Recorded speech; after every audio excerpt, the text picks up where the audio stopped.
Hello everyone, welcome back to my YouTube channel. आज के इस वीडियो में पढ़ेंगे आपका हम टॉपिक थर्ड पढ़ेंगे। दो टॉपिक आपका कंप्लीट हो चुका है। टॉपिक थर्ड पढ़ेंगे स्वास्थ्य संगठन, जिसमें आपको हम बताएंगे प्राथमिक स्वास्थ्य केंद्र के बारे में आपको पढ़ाया जाएगा, दूसरा सामुदायिक स्वास्थ्य केंद्र पर, और तीसरा जिला स्तरीय यानी जिला डिस्ट्रिक्ट हॉस्पिटल के बारे में आप लोगों को पढ़ाया जाएगा। तो जो सबसे पहला है आपका वह है प्राथमिक स्वास्थ्य केंद्र। उसके बारे में पढ़ते हैं और समझते हैं कैसे क्या प्रश्न पूछे जाते हैं। तो देखिए, सबसे पहले देखते हैं समतल क्षेत्र में 5000 की जनसंख्या पर, समतल क्षेत्र में 5000 की जनसंख्या पर, पहाड़ी क्षेत्र पर 3000 की जनसंख्या पर एक सब सेंटर स्थापित किया जाता है। सब सेंटर पर 3 स्वास्थ्य कार्यकर्ता काम करते हैं, पुरुष स्वास्थ्यकर्ता, दूसरा महिला स्वास्थ्यकर्ता, तीसरा ऐच्छिक स्वास्थ्यकर्ता। अब इंट्रोडक्शन थोड़ा इसका हम समझ लेते हैं। इंट्रोडक्शन है, ग्रामीण स्तर पर प्रत्येक नागरिक को स्वास्थ्य सेवाएं प्रदान करने के लिए विभिन्न संगठनों की स्थापना की गई है। इसे निम्नलिखित वर्गों में बांटा जा सकता है। पहला है उप स्वास्थ्य केंद्र, पहला है आपका उप स्वास्थ्य केंद्र, दूसरा है प्राथमिक स्वास्थ्य केंद्र, तीसरा है सामुदायिक स्वास्थ्य केंद्र, चौथा है जिला स्तरीय स्वास्थ्य केंद्र, पांचवा है राष्ट्रीय स्तरीय संगठन, छठवां है अंतर्राष्ट्रीय संगठन। और आगे की बात करें तो आगे है उप स्वास्थ्य केंद्र के कार्य। उप स्वास्थ्य केंद्र के कार्य, उप स्वास्थ्य केंद्र के कार्य, उप स्वास्थ्य केंद्र के कार्य की यदि हम बात करें तो फर्स्ट है माता और शिशु को स्वस्थ सेवाएं प्रदान करना, दूसरा है प्रजनन एवं शिशु स्वास्थ्य सेवाएं प्रदान करना, तीसरा है टीकाकरण सेवाएं देना, चौथा है प्राथमिक उपचार व रेफरल सेवाएं प्रदान करना। और उसके बाद जो आपका सब पहला आता है, जो आपका मेन टॉपिक है, वह है प्राथमिक स्वास्थ्य केंद्र, यानी जिसका नाम है PHC प्राइमरी हेल्थ सेंटर।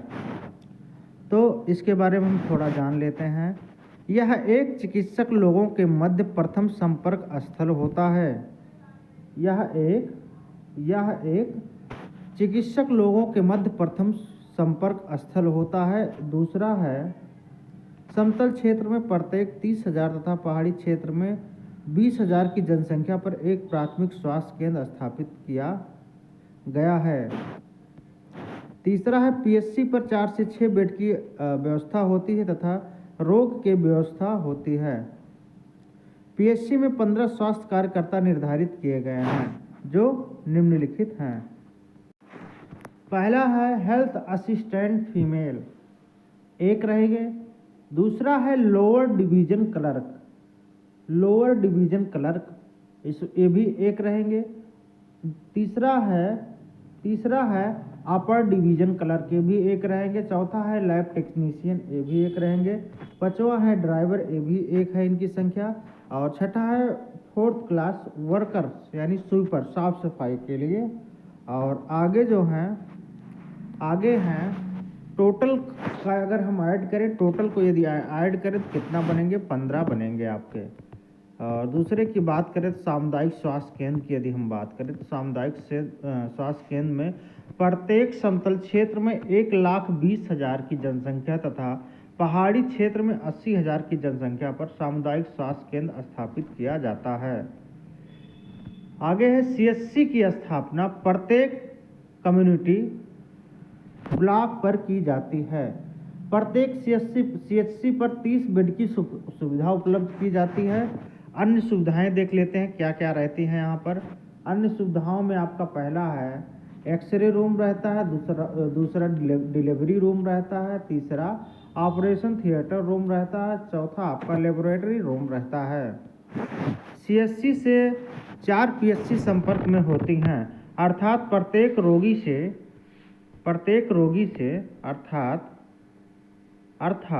प्रत्येक 4 PHC से रोगी को नज़दीक CHC पर रेफर किया जाता है। प्रत्येक CHC पर कुल 25 स्वास्थ्य कार्यकर्ता करते हैं, जिसमें पहला है मेडिकल ऑफिसर, 4 रहते हैं। दूसरा है नर्स मिडवाइफ, 7 रहती हैं। तीसरा है ड्रेसर 1 रहते हैं। फार्मासिस्ट कंपाउंडर 1 रहते हैं। लेबोरेटरी टेक्नीशियन 1 रहते हैं। और आपका अगला है रेडियोग्राफर 1 रहते हैं। वार्ड बॉय 2 रहते हैं। धोबी 1 रहता है। स्वीपर्स 3 रहते हैं। माली 1 रहता है। चौकीदार 1 रहता है। आया 1 रहती है और प्यून 1 रहता है। टोटल स्टाफ 25 लोगों का होता है। सामुदायिक स्वास्थ्य केंद्र के कार्य को समझते हैं थोड़ा सा। पहला है विशिष्ट सुविधाएं उपलब्ध करवाना, जैसे गायनकोलॉजी, पीडियाट्रिक्स, सर्जरी आदि। दूसरा है उपचारात्मक व सुरक्षात्मक स्वास्थ्य सेवाएं उपलब्ध करवाना। तीसरा है पीएचसी से रेफर किए गए रोगियों की देखभाल करना। चौथा है सभी स्वास्थ्य कार्यकर्ता का संचालन करना। पांचवा है पीएचसी का सुपरविजन करना। छठा है जोखिम युक्त केस को जिला स्तर पर रेफर करना। अगला है जिला स्तरीय चिकित्सालय। जिला स्तरीय चिकित्सालय। प्रत्येक जिले में एक डिस्ट्रिक्ट हॉस्पिटल होता है। इस हॉस्पिटल में रोगियों की देखभाल हेतु उचित संख्या में बेड उपलब्ध रहते हैं। अगला है इस हॉस्पिटल में पैरामेडिकल व मेडिकल स्टाफ की टीम उपलब्ध रहती है। कार्य देख लेते हैं इनके कार्य में। पहला है पीएचसी सीएचसी से रेफर किए गए रोगियों की देखभाल करना। और आगे देखते हैं।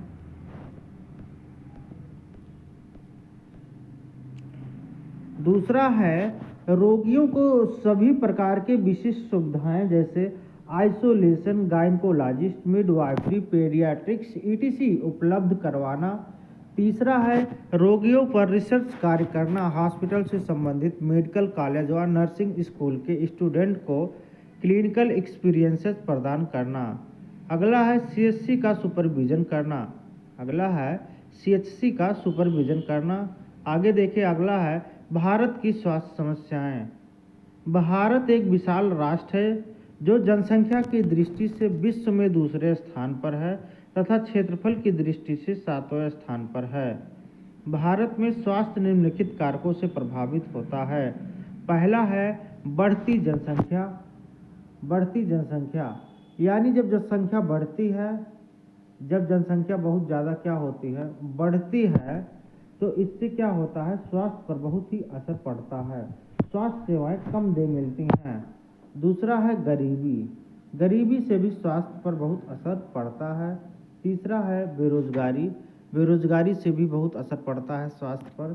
चौथा है आपका शिक्षा के अभाव से भी स्वास्थ्य पर बहुत ही बड़ा असर पड़ता है। पांचवा है चिकित्सीय प्रबंधन का अभाव, यानी चिकित्सा व्यवस्था यदि बहुत अच्छी नहीं रहेगी, तो भी इससे क्या होता है, व्यवस्था जब नहीं मिलेगी तो इससे लोगों का स्वास्थ्य पर जो है बहुत ही ज़्यादा असर पड़ने लगता है। आगे यदि देखें, आगे है भारत में स्वास्थ्य संबंधित मुख्य समस्याएं। भारत की स्वास्थ्य संबंधित मुख्य समस्याएं निम्नलिखित हैं। पहला है संक्रामक रोग वह रोग होते हैं जो एक व्यक्ति से दूसरे व्यक्ति में प्रत्यक्ष अथवा अप्रत्यक्ष रूप से धूल, मिट्टी, जलवायु की सहायता से फैलते हैं। संक्रामक रोग कहलाते हैं, जैसे क्षय रोग, एड्स, हैजा, मलेरिया आदि। असंक्रामक रोग की बात करें तो असंक्रामक रोग वह रोग होते हैं जिनका व्यक्ति विशेष में संक्रामक उसी व्यक्ति के शरीर में फैलता है तथा अन्य लोगों में स्थानांतरित नहीं होता है। असंक्रामक रोग कहलाता है, जैसे हृदय रोग, मधुमेह, मोटापा आदि। पोषण संबंधित समस्याएं। 5 वर्ष से कम आयु के बच्चों में होने वाली मृत्यु के कारणों में कुपोषण एक प्रमुख कारण है। कुपोषण की बात करें तो कुपोषण से तात्पर्य है संतुलित आहार में किसी प्रकार के तत्व की कमी होने की स्थिति में उससे संबंधित रोग हो जाता है।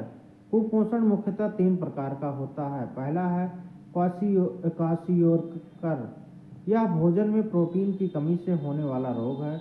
यह मुख्यतः 1 से 3 वर्ष की आयु के बच्चों में होता है।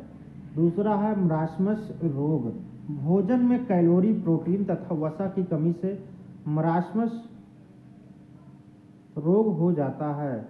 जनसंख्या वृद्धि, उपयुक्त स्वास्थ्य शिक्षा का अभाव, परिवार नियोजन के साधनों का अभाव, चिकित्सीय प्रबंधन के अभाव के कारण जनसंख्या तीव्र गति से बढ़ रही है। अधिक जनसंख्या वृद्धि से देश में कई तरह की समस्याएं उत्पन्न हो चुकी हैं, जैसे गरीबी, बेरोजगारी, संसाधनों का अभाव आदि।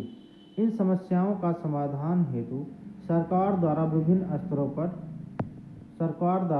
स्तरों पर कार्यक्रम का संचालन किया जाता है। अब आगे है विभिन्न स्वास्थ्य सेवाएं। पारिवारिक स्वास्थ्य सेवाएं। परिचय है। स्वास्थ्य सेवाओं को प्रदान करने हेतु सर्वप्रथम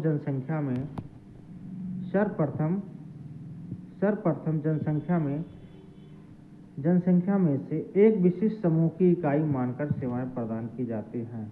परिवार को जनसंख्या की इकाई माना जाता है। पारिवारिक स्तर पर दी जाने वाली स्वास्थ्य सेवाओं को फैमिली हेल्थ सर्विस कहते हैं। उद्देश्य क्या होता है? पहला है परिवार की आवश्यकता तथा स्वास्थ्य की समस्या की पहचान करने हेतु। दूसरा, परिवार के समझ के स्तर का पता लगाना। तीसरा है परिवार को आवश्यकता अनुसार नर्सिंग सेवाएं प्रदान करना। चौथा है परिवार के सदस्यों को स्वयं तथा परिवार के अन्य लोगों की देखभाल करने हेतु प्रेरित करना। पांचवा है उपलब्ध संसाधनों के उपयोग द्वारा परिवार को स्वास्थ्य सेवाएं उपलब्ध करवाना। छठा है स्वास्थ्य शिक्षा प्रदान करना। अगला है सिद्धांत की बात करें तो परिवार के स्तर पर स्वास्थ्य सेवाएं उपलब्ध करवाने हेतु सामुदायिक स्वास्थ्य नर्स द्वारा निम्नलिखित सिद्धांतों का पालन करना अनिवार्य है। पहला है परिवार व नर्स के मध्य स्वास्थ्य व्यावसायिक संबंधों का निर्माण करना। दूसरा है परिवार को स्वास्थ्य संबंधित आवश्यकता अनुसार स्वास्थ्य शिक्षा प्रदान करना। तीसरा है परिवार की आवश्यकता अनुसार समस्या का पता लगाकर प्राथमिकता का निर्धारण करना। चौथा है स्वास्थ्य स्तर में सुधार करने हेतु परिवार की सहायता करनी चाहिए। पांचवा है नर्स द्वारा नर्सिंग सेवाएं प्रदान करने के दौरान परिवार व उसके सदस्यों के मध्य लिंग, आयु, धर्म के आधार पर किसी भी प्रकार का भेदभाव नहीं किया जाना चाहिए। छठवां है आवश्यकताओं को ध्यान में रखकर सहयोगात्मक स्वास्थ्य सेवाएं उपलब्ध करवाई जानी चाहिए। आगे है फैमिली हेल्थ सर्विसेज। परिवार के स्तर पर निम्न सेवाएं प्रदान की जाती हैं। पहला है maternal and child health care. दूसरा है फैमिली प्लानिंग, न्यूट्रिएंट। चौथा है हेल्थ एजुकेशन। आगे है मातृ एवं शिशु स्वास्थ्य सेवाएं। इसके अंतर्गत शिशु तथा मां से संबंधित आवश्यकताओं के समाधान हेतु स्वास्थ्य सेवाएं उपलब्ध करवाई जाती हैं। एमसीएच की परिभाषा: मां व बच्चे को दी जाने वाली रोकथाम, उपचार और पुनर्वास सेवाएं शिशु मातृ स्वास्थ्य सेवाएं कहलाता है। उद्देश्य है पहला है शिशु तथा माता की मृत्यु दर व बीमारी की दर को कम करना। दूसरा है प्रजनन स्वास्थ्य को बढ़ावा देना। तीसरा है किशोर व बालकों के मानसिक व शारीरिक विकास में सहायता।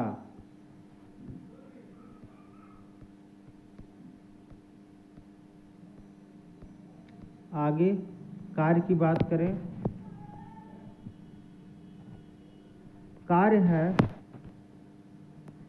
कार्य में पहला प्रत्यक्ष स्वास्थ्य सेवा।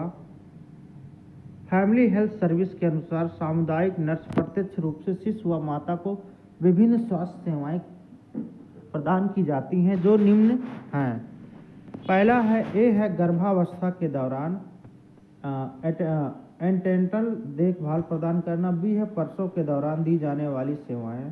सी है प्रसव पश्चात दी जाने वाली सेवाएं। डी है नवजात की देखभाल। ई है स्तनपान को बढ़ावा देना। एफ है बच्चों में टीकाकरण। जी है बच्चों के विकास की दर का मापन। एच है आवश्यकता अनुसार निर्जलीकरण का उपचार। आई है बच्चों में आवश्यकता अनुसार अंतर। दूसरा है स्वास्थ्य शिक्षा। फैमिली हेल्थ सर्विस के अनुसार माता को दी जाने वाली स्वास्थ्य शिक्षा। बी है परिवार को दी जाने वाली स्वास्थ्य शिक्षा एमसीएच सेवाएं प्रदान करने के कारण।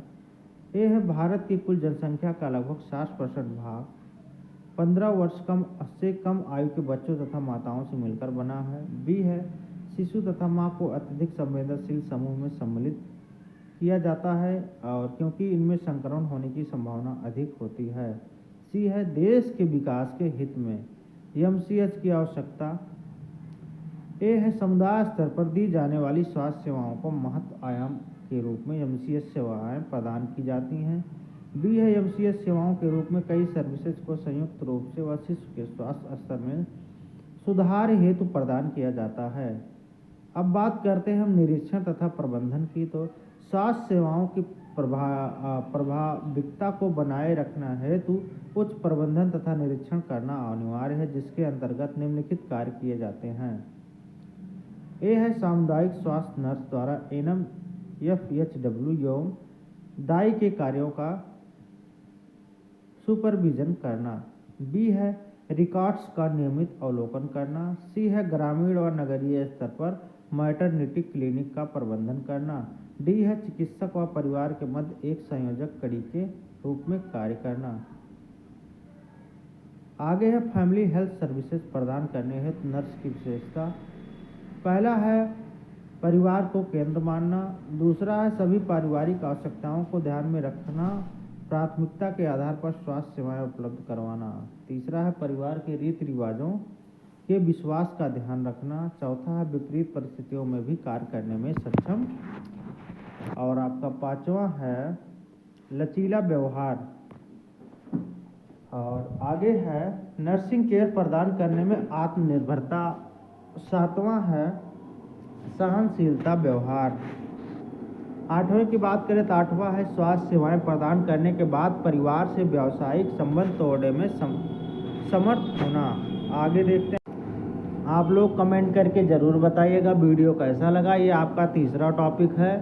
और जो भी लोग चैनल पर नए विजिट कर रही हों तो चैनल को ज़्यादा से ज़्यादा शेयर करें, साथ ही साथ सब्सक्राइब करें और वीडियो को लाइक करेंगे। ऐसे ही करके आपका पूरा सिलेबस कंप्लीट कर दिया जाएगा। और मदर टेरेसा बैच में जो प्रैक्टिस करवाई जा रही है PYQ को, उसको लेना ना भूलें। मिलेंगे फिर किसी नेक्स्ट वीडियो में, तब तक के लिए धन्यवाद।